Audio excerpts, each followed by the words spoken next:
नमस्कार, होपफुली आप सब अच्छे होंगे। एक कॉन्ट्रासेप्टिव जो वीडियोज़ हैं उसके वीडियो मैंने अपलोड की थी। जस्ट उसी से रिलेटेड एक छोटा सा इंसिडेंट, मेरे पास एक कॉल आया मेरे बहुत ही पुराने स्टूडेंट का, बहुत भी ज़्यादा नहीं था, पास आउट होके मतलब काम वाम संभाल रहा था। और फ़ोन आया और उसने मुझसे शेयर किया कि कोई उसके जो फ्रेंड हैं और उसकी जो गर्लफ्रेंड है उसके बीच में actually they just got close to each other and because of that they even don't know कि either she is pregnant or not। यकीन मानिए जब मेरे पास फ़ोन आया पहले तो उसने यही कहा कि मैम आप गुस्सा तो नहीं होगे। मैंने कहा मैं गुस्सा क्यों होंगी, पहले तो ये बता, ठीक है। दूसरी चीज़ ये कि तूने मुझे इतना उस तरह समझा है। सबसे अच्छी बात ये है कि मतलब तूने इस चीज़ के लिए मुझे कॉल किया, ये बड़ी बात है। Because see in this era of social media, जब आपके हज़ारों लाखों फ्रेंड्स फॉलोइंग है, उस एरा में आपके पास, बिलीव मी, जब आप कॉन्टेक्ट्स में बहुत दुखी होते हैं और ऐसे चेक करते हैं ना, तो hardly you will get a single person to share anything and specially the incident kind of this.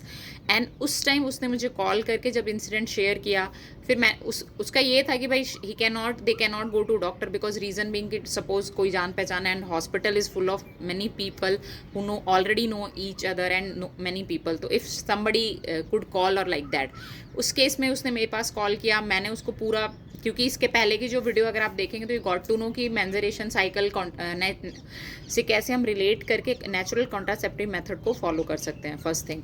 इसके अलावा मैंने उस वीडियो में ये भी डाला था कि why to go for many of the people, many of the partner. Life partner सिर्फ एक होता है, सोलमेट सिर्फ एक होता है। And please behave like a human being. आपके पास दिल है, आपके पास दिमाग भी है, उस दिल का अच्छे से इस्तेमाल कीजिए तो लाइफ में इस तरह की प्रॉब्लम्स बिल्कुल नहीं आने वाली।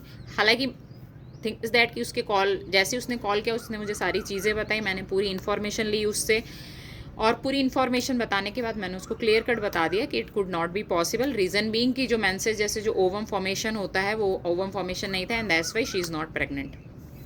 Y I am sharing this to you, reason being आपके पास कोई ना कोई इस तरह का इंसान होना चाहिए। पहली बात, कोई भी गलत कदम उठाने से पहले आप कोई चीज़ किसी से शेयर कर लें तो ज़्यादा बेटर है यार। क्योंकि अल्टीमेटली क्या होता है ना, जब हो जाता है ना उसके बाद जो रिग्रेट होता है ना ज़िंदगी का, या गिल्ट होता है ना, वो बहुत बुरा होता है यार, सच में बहुत बुरा होता है, बिलीव मी। तो इस तरह का रिग्रेट, इस तरह का जो गिल्ट है लाइफ में नहीं होना चाहिए, जिसके लिए आप कभी भरपाई ही ना कर पाएँ। उससे पहले अगर आप एथिकल तरह से ज़िंदगी को जी पाएँ तो मुझे लगता है वो ज़्यादा बेटर है। बाकी देखिए आपकी चॉइस है, आपकी ज़िंदगी है, मैं उसमें कोई इंटरफेयर नहीं करने वाली। और मेरे स्टूडेंट मुझे बहुत अच्छे से जानते हैं कि सब कुछ जानते हुए भी अगर मैं टीचिंग करा रही हूँ तो मैं सिर्फ टीचिंग कराती हूँ। और वो मुझसे काफ़ी सारे अपने पर्सनल इंसिडेंट शेयर कर चुके हैं, लेकिन आज तक ऐसा नहीं हुआ कि वो चीज़ इधर से उधर गई हो या उधर से इधर आई हो।